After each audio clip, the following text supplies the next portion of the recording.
This is a 4-foot hood. I'm just showing this because I'm showing you the units, the lifts that they use for this operation. You'll notice there's also two of them. The 4-foot hood only requires one. The 8-foot hood, however, required two. And you'll see what I mean when they move over to the 6-foot hood.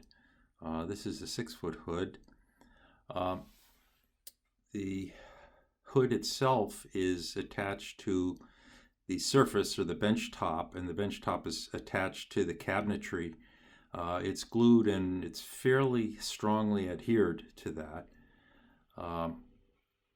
They have to break that glue bond somehow.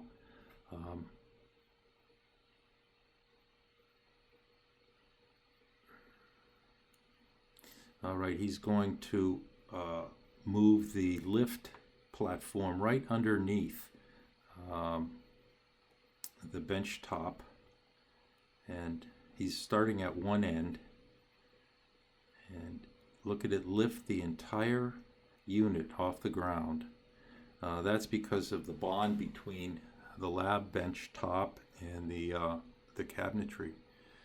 So he had to take a hammer and a flat bar and pound it in numerous places and try to pry that apart. It was quite a tedious operation, but that's the only way they could separate these. Okay, there he is pounding away. He's got the fume itself elevated, hoping that the weight would add some advantage to what he's trying to do there. I think he's probably got that right side taken care of. So he's moving the platform lift arrangement over to the left side and doing the same thing, elevating it a little bit.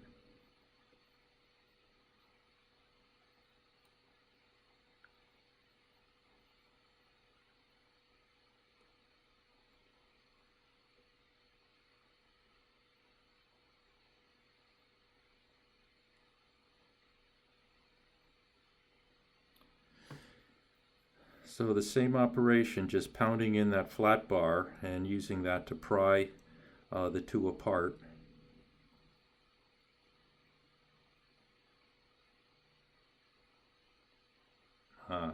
Success.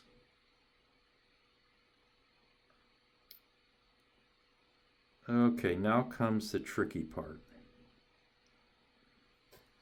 If somebody's going to get hurt, it looks like it's going to be right here.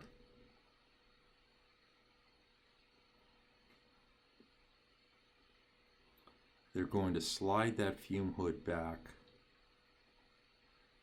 onto the platform. And as I said, with the 8-foot hood, they used two of those platform units and slid it back on both of them.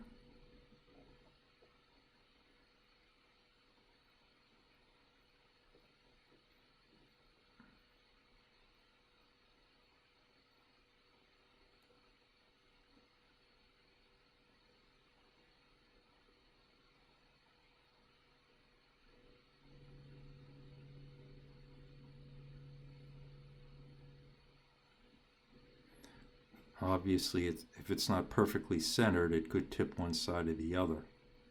I'm sure that's the reason why the 8-foot hood required two of those platforms.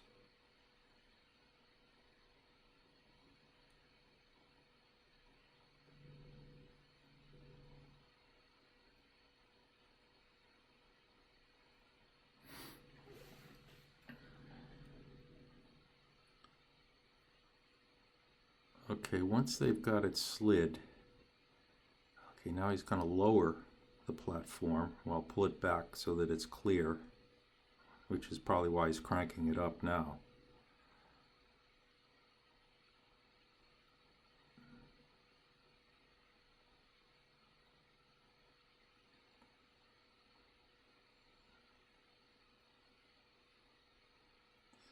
Now with the 8-foot hood, they had two of the units, they had to lower them very carefully to make sure that they were both lowered at the same rate so that the thing would not tilt.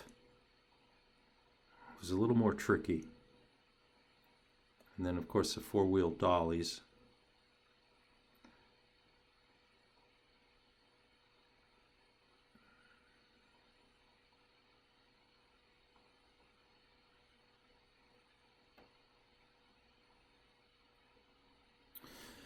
This is the lift truck.